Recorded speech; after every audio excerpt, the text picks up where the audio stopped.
लागे आस दर्शनाची. दत्ता म्हणे ऐका नाथा हाक पामराची. अल्पबुद्धी माझी देवा आहे भक्त स्थान. नाम तुझे घेता देवा होई समाधान. नाम तुझे घेता देवा होई समाधान.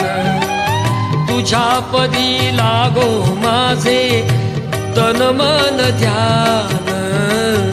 नाम तुझे घेता देवा होई समाधान. नाम तुझे घेता देवा होई समाधान.